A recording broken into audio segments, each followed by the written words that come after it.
Welcome to the Yoga Teacher Circle podcast. I'm your host, Taylor Ray, yoga teacher. You are needed now more than ever, and your unique voice, message, and offering needs to be shared with the world. In this podcast, we'll talk about all things related to teaching yoga to help you thrive doing what you love most, teaching yoga. So let's dive in.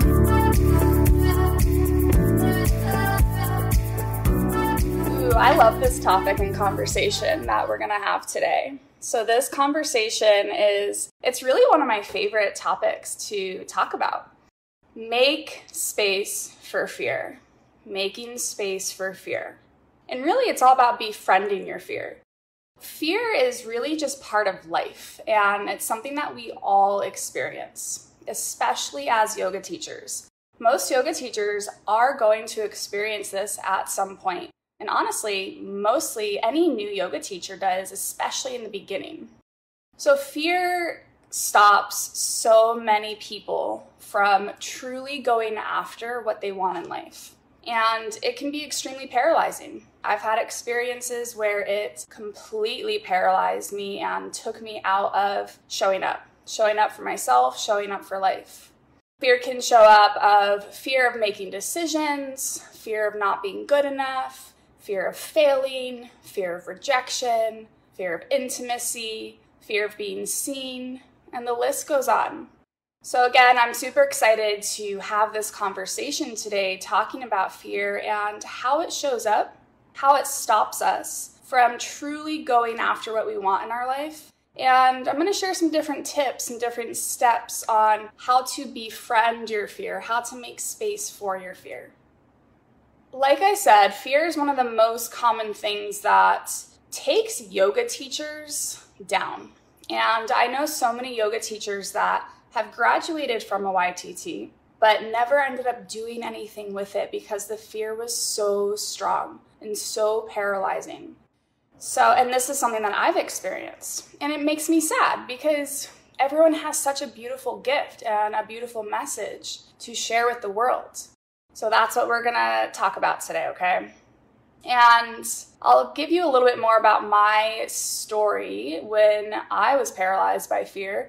Is when I started teaching 9 years ago, and I had just such intense fear of teaching yoga, of being seen, of not being good enough. I was afraid of messing up.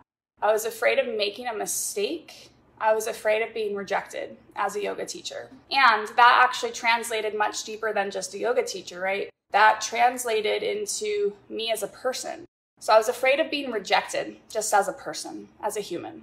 I really believed that my fears were real, so I allowed it to control me.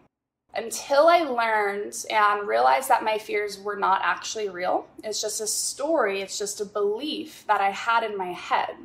And I discovered, and I did a lot of hard work, that I actually had the power inside of me to change my story, to change my mindset, to change my belief system about who I was. So as I began stepping into what I was afraid of, I learned that the fear doesn't actually go away. It continues to show up. It doesn't ever leave me.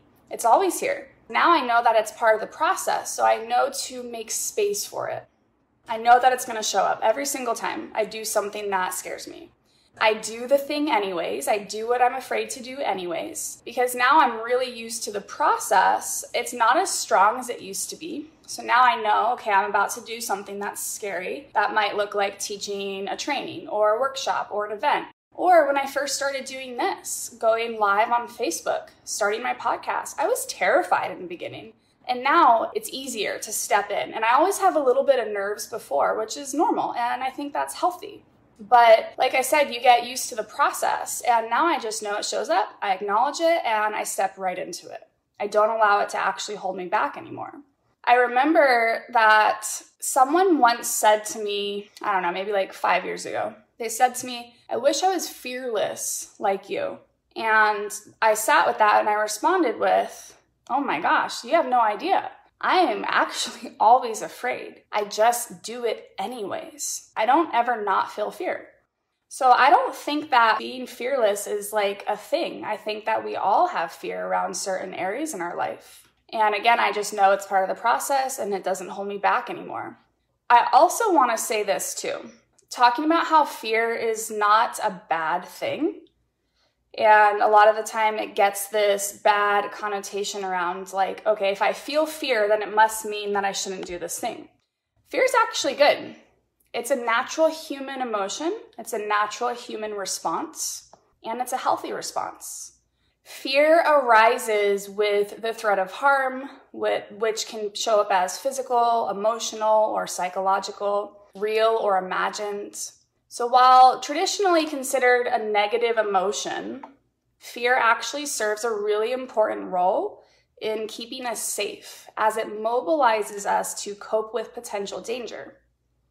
Since it's a normal human emotion, right, it shows up, what I'm talking about today is how it shows up as this imagined, as this emotional response, which can keep us feeling trapped and can prevent us and does prevent us from doing things that we'd like to.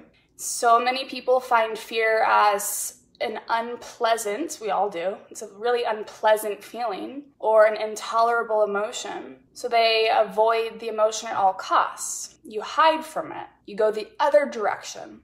So this is what we're talking about today. When we are in fear, we're not paying attention to what's actually real, what's actually happening in the moment, and we're not able to be present. And that's the practice of yoga, right? The practice of presence, the practice of being right here, right now. So what fears do you experience? And I'll list a few things for you. The most common fears would look like fear of failure, fear of the unknown, fear of change, fear of not being good enough, fear of messing up or making a mistake. That's a big one, especially for us teachers. Fear of commitment, fear of judgment, fear of disappointing someone, fear of conflict, of responsibility, fear of success. That's a big one. Fear of intimacy, fear of rejection, fear of missing out, fear of not having enough, fear of being abandoned or being alone. The list can continue to go on. And again, if you're here with me live, what do you connect with most? What fear shows up for you most? How do you get rid of fear? You don't. Sorry, but you just don't. You don't get rid of fear. It's always here. You need to practice making space for it, creating conscious awareness that it shows up. It's just like building a muscle. So if I want to go and I want to build my bicep, you don't just go one day, right? You go many days, you work on your biceps. Over time, your muscle builds, and then boom, you got this pop-in bicep, right? So it's the same thing with building that fear muscle, holding space for your fear. Just like I shared with my own story as a new teacher, I just kept showing up. That first year was like fucking painful because I stepped into my discomfort, into my fear so much. I hated it. It sucked, honestly. But I got through it, and then it became beautiful and it became amazing. And then I felt freedom on the other side. And then I learned, oh, I see the process now. You can't actually run from it. You can't hide from your fear. So now I want you to think about this question. How does fear impact you? What is the cost of avoiding your fear? What's the cost of avoiding people or places or situations that are associated with your fear? And I've got a few I can list off for you, and I want you to really sit with this and really think about this. Does it hold you back from going for what you really want in your life? Does it keep you playing safe and small? And I don't mean that in a bad way, like small is bad. I just mean that we are all born with such expansive beings. Do we fully step into that? Does it keep you from trying something new? Does it have you running towards distractions, which I'll talk about in a minute? Do you push it away? Do you push it down? Does it keep you from pursuing your dreams? Does it give you anxiety or depression? Do you stay up late thinking? Does it give you insomnia? If you aren't already a member, I'd love for you to join me in the free private Facebook group for yoga teachers. Just simply search Yoga Teacher Circle on Facebook. Most of these episodes are recorded live in the Facebook group where you can ask questions in real time and connect with the Yoga Teacher Circle community. Now, back to the episode. All right, so if you try to push down your fear or you try to bypass it, the more you try to run away from it and distract yourself from it, the stronger and louder it gets. It's trying to get your attention. Your fear is actually trying to tell you something. And most of the time, it's trying to guide you in the direction of your purpose. So I want you to sit with that. It's actually trying to guide you in the direction of your purpose. So the things that I'm scared to do are the things that are helping me expand more further into my true self, into my mission, into my vision. And it's scary. It sucks, honestly, at times, right? But the more you step into it, the more you continue to step into yourself.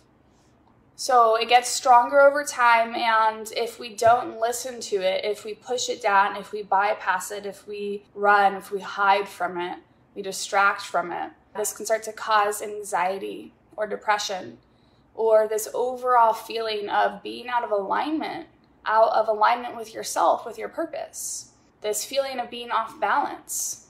So when we don't actually step into it, that's something that can come up, is this like urge is just deep inside of us to expand into whatever that we want, that is our purpose and our mission. And if we don't do that, that's like a horrible feeling. It really is. So pushing your fear down or away can look like running to distractions. One of the most common things that we do as humans. Distractions, okay, I feel X, I feel fear or anxiety or depression. The anxiety or depression might be coming from you not facing fears. And instead of feeling what I need to feel, instead of facing it, instead of sitting with it, I go to food. Or you run to alcohol or drugs or people, relationships, sex, shopping, video games. The list goes on. So I used to do this, right? I'm almost 9 years sober, but this was how I handled things. I would run to drugs. That's how I would distract myself. I'm gonna start to shift now into sharing some different steps. So what are some steps that you can take to begin to befriend your fears, to begin to make space for it? And the first step is to simply notice your fear. Simply notice your fears. When you find yourself resisting something, really try to pay attention and ask yourself, what am I avoiding or resisting? What do I try to avoid in my life? And then you sit with that and you look, is there fear behind what I'm avoiding? Fear can show up in a lot of ways. Procrastination, indecision, really just like sitting on the fence, not deciding. That's one of the worst places to be, is indecision. Or making decisions that keep you safe and small. Perfectionism is one. Waiting for it to be perfect, spending all your time on making something perfect. Inaction, just not doing anything. Or, making excuses. Making excuses about why you can't do this thing, why it's not going to work for you. So if you're here with me live or later listening in, do you see any of these in your own life? The second step is to befriend your fear. Instead of resisting it, it's time that you acknowledge it. Become its friend and actually have a conversation with it. So it's really helpful to talk to your fear like a friend. Something like, hello, fear. What are you trying to tell me? I feel you, I see you, I hear you. I know you're trying to keep me safe. You're trying to keep me over here, but really I want to come over here. I'm ready to grow. I'm ready to do this thing. So what are you trying to tell me? You can ask it. Or, oh, here it is again. It's here, it's showing up, and I see you, I feel you, but I'm not going to let you stop me. Or you can ask, what do you want to show me? Other questions that you can ask your fear: why are you here today? What do you want to tell me? What do you want to show me? And let it be there. So don't chase it out. Don't push it down. Don't distract yourself. Sit. Ask yourself, why are you here? Maybe you journal about it. Maybe you reflect on it. And I've got some questions towards the end that you can actually sit and journal and reflect on, okay? The third step, accept that you're going to feel the fear and then make space for that. So accept it and truly just make space. So I've obviously said this many times, but fear is not going to go away. You are never going to be fearless. You might be really courageous and proceed through your fears even though they are there, but they're still going to creep in. So don't try to overcome your fear or deny it or think it away. Accept the feeling and try not to judge it. Allow yourself to feel the fear, and it actually takes the power away. It actually lessens the intensity when you can just notice it. So the fourth step, this is a good one. Channel the energy into something else. So channel that fear energy. Fear has an energy behind it. And a lot of the times it takes us into a negative space, negative energetic space. So how can you channel the energy that fear brings up in you into something positive, into something that will help expand your awareness? Remember, it isn't fear that stops us. It's our feelings towards fear. It's the meaning that you give it. If you focus on the fear itself and you fear your fears, your feelings intensify. If you see fear as something to get rid of before you take action, then you're going to be waiting forever. You're doing it all wrong. You'll be waiting forever for it to leave. And then you can do this thing, but you'll literally be waiting forever. So use your fear as an energy source to harness and to channel into strength, to channel into helping you step into your fire. Allow it to be your fuel. Allow it to be your fire as you step into new territory. The last step, the last tip I have for you, number 5, is to spend time journaling on these questions. So I've got some really good questions for you to sit, to reflect, to journal, to meditate on. Question number 1, what am I afraid of? What am I afraid of? And when you do this work, really try to go deeper. There's always another layer. So Diane, you had a really good example earlier. I'm afraid of not growing a following. Okay, what's under that? Why are you afraid of not growing a following? Because now you're afraid that you won't be successful as a yoga teacher. Okay, well, what's under that? I'm afraid if I'm not successful as a yoga teacher, then I'm not able to make an income. Okay, what's under that? If I can't make an income being a yoga teacher, then I'm not living in my purpose. I'm not doing what I really want to do in my life. And that scares me. Okay, so there's always something deeper.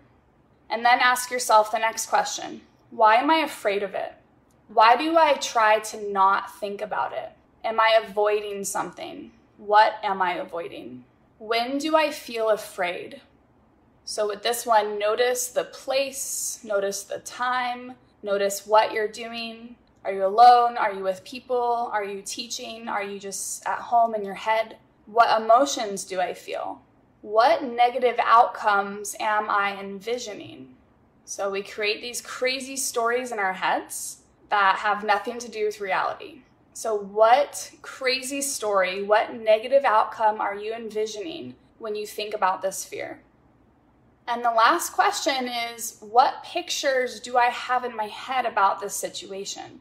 And that can fit pretty hand in hand with what negative outcomes are you envisioning. So what pictures do I have in my head about this situation?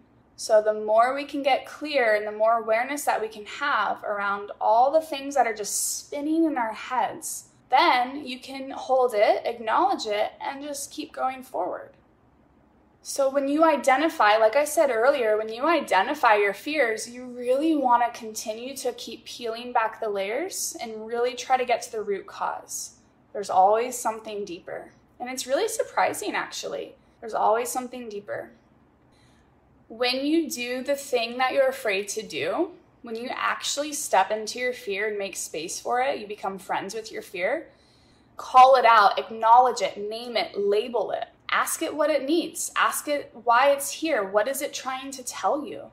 Hi, fear, what are you trying to show me? But don't let it control you. And you don't deserve to keep playing small. You deserve to expand, to continue expanding into your true self, your highest self, your purpose.